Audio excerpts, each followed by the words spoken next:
Halo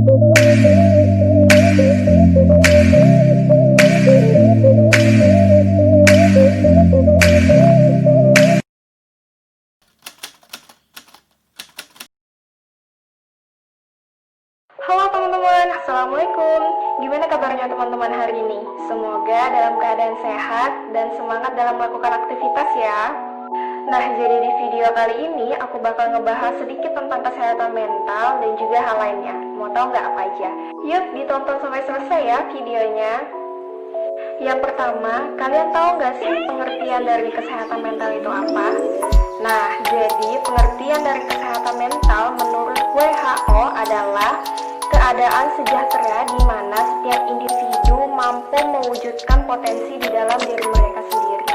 Artinya, mereka dapat mengatasi tekanan kehidupan yang normal, dapat berfungsi secara produktif dan bermanfaat, serta mampu memberikan kontribusi yang bermanfaat untuk komunitas mereka. Jelas banget kesehatan mental ini menjadi hal yang penting untuk kita perhatikan. Nah, sehat secara fisik saja itu belum tentu cukup. Kenapa? Karena kalau tubuh aja yang sehat tapi kondisi mentalnya kurang baik, semua aktivitas, segala keseharian kita bakal terganggu, iya nggak? Terus gimana sih cara yang bisa dilakukan untuk menjaga kesehatan mental? Langkah pertama yang bisa kamu lakukan adalah menerima dan menghargai diri kamu sendiri terlebih dahulu, supaya bisa lebih positif dalam memandang diri sendiri, serta mudah untuk menerima kondisi yang ada di luar kita. Selanjutnya, langkah kedua, milikilah relasi sosial yang baik. Misalnya dengan cara membangun persahabatan yang sehat, akrab, dan juga penuh dengan kasih sayang.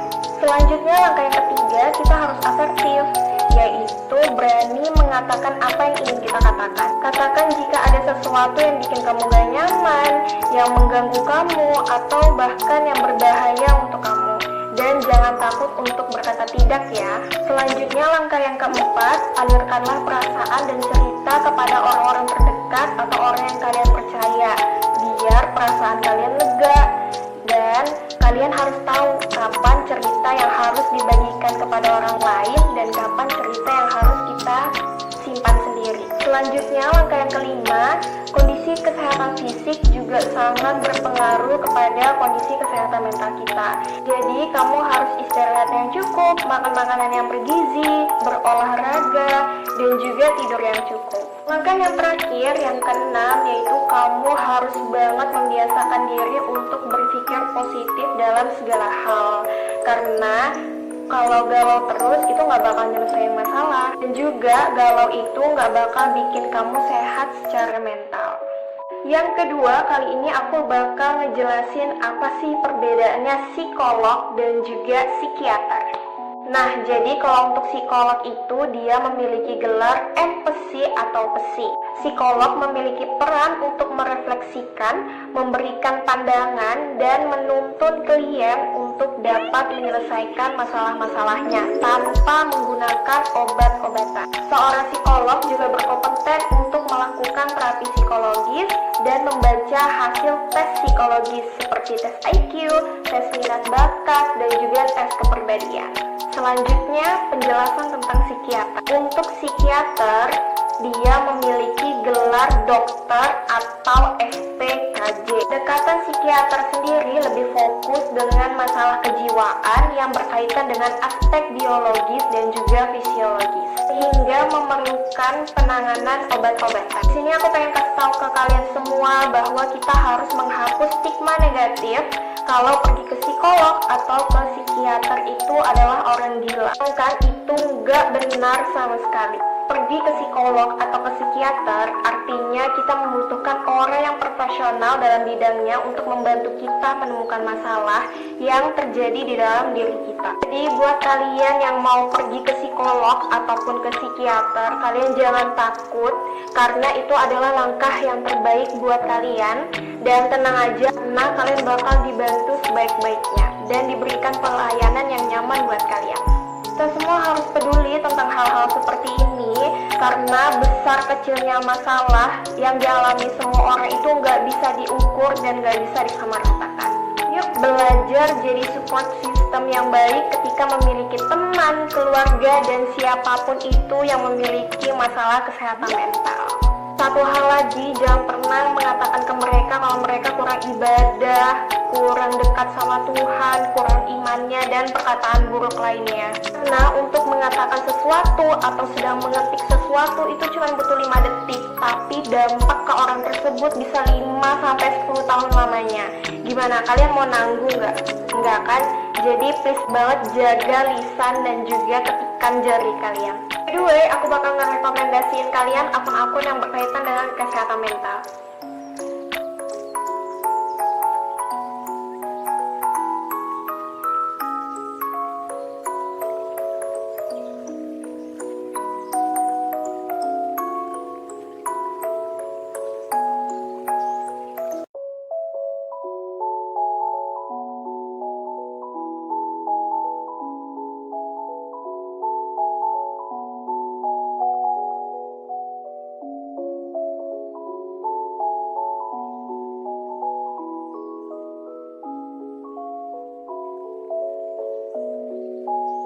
Di akun yang udah aku kasih tahu tadi, kalian bisa banget ngelakuin konseling online loh.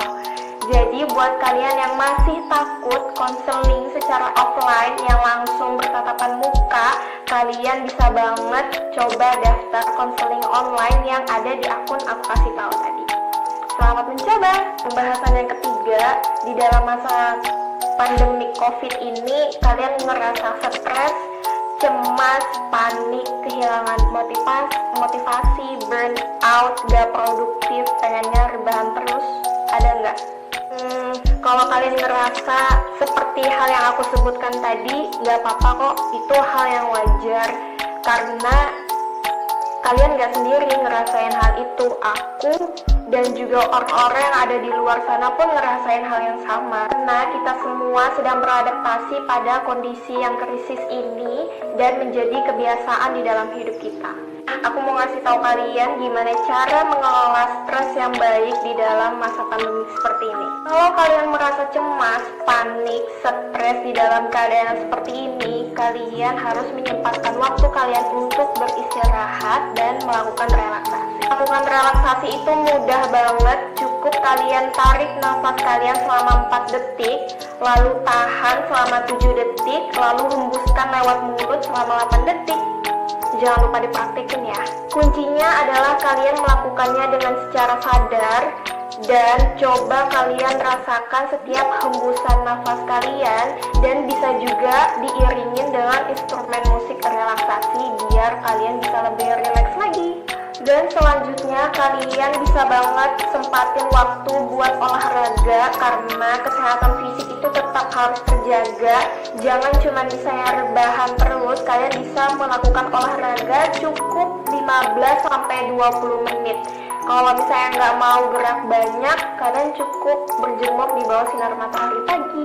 Selanjutnya, kalian bisa banget melakukan aktivitas produktif lainnya, seperti melakukan hobi-hobi kalian atau kegiatan yang kalian sukai, seperti memasak, membaca buku, menulis, menggambar, atau membuat video, atau hal-hal positif lainnya. Dan perlu banget buat kalian untuk menjadwal harian hal-hal apa aja yang harus kalian lakukan setiap harinya, biar benar-benar lebih produktif dan gak cuman rebahan aja. Selanjutnya, hal yang gak kalah pentingnya adalah bagaimana cara kita memperhatikan apa aja yang sudah kita makan. Yang pastinya kita harus makan makanan yang bergizi dan ditambah dengan asupan vitamin. Selanjutnya, kita tetap harus jaga komunikasi kita kepada orang-orang terdekat seperti teman, keluarga, atau siapapun untuk menanyakan kabar melalui chat, telepon, ataupun video call.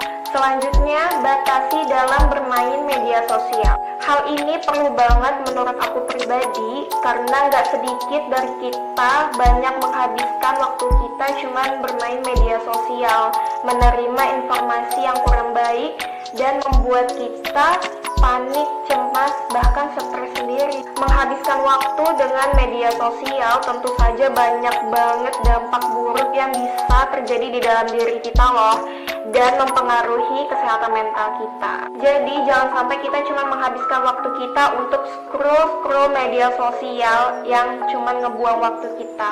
Kita harus tetap melakukan kegiatan yang bisa membuat kita menambah ilmu pengetahuan dan produktif setiap hari. Dan juga peringatan buat teman-teman yang masih suka banget nongkrong-nongkrong di luar yang gak penting, please banget untuk tetap stay di rumah aja, belajar untuk memahami kondisi yang sekarang, dan jangan egois sendiri. Kalaupun terpaksa keluar rumah, kalian tetap harus perhatikan protokol kesehatan seperti memakai masker dan juga yang lainnya. Yang terakhir, kali ini aku bakal ngerekomendasiin buku-buku yang bisa kalian baca selama di rumah aja, yang pastinya bisa menambah ilmu pengetahuan kalian. Totalnya ada 5 buku. Apa aja? Buku pertama yang aku bakal rekomendasiin ke kalian adalah ini, Sebuah Seni Untuk Bersikap Bodo Amat. Ini buku keren banget, bestseller, dan isinya top banget. Kalian harus coba baca, dan ini ada di Gramedia. Buku kedua yang aku rekomendasiin ke kalian adalah ini, karyanya Regis. Dia adalah mahasiswa psikologi yang mengidap depresi. Untuk kalian yang pengen tahu depresi itu gimana, awal mulanya, munculnya, ini di buku ini lengkap banget, dan ini juga ada di Gramedia. Sumpah, ini ilmunya banyak banget di sini, kalian wajib baca. Buku yang ketiga yaitu Hidup Apa Adanya. Ini bahasanya ringan banget, dan ini adalah bestseller di Korea Selatan. Isinya ringan, mudah dipahami, dan meluruskan stigma-stigma negatif dari masyarakat juga tentang kehidupan sosial. Ini juga ada di Gramedia, dan bukunya emang keren banget.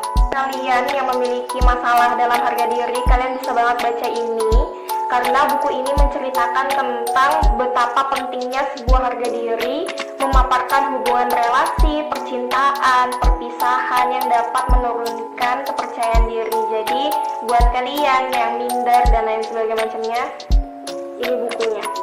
Ini juga ada di Gramedia. Buku yang terakhir itu Apa Yang Salah Dalam Hidupmu, karyanya Ardi Muhammad. Yang nulis ini lulusan psikologi. Isinya bagus banget, kalian wajib baca, dan setiap babnya dia itu ada rangkuman dari per babnya. Wajib banget buat kalian baca, dan buku ini ada di Gramedia.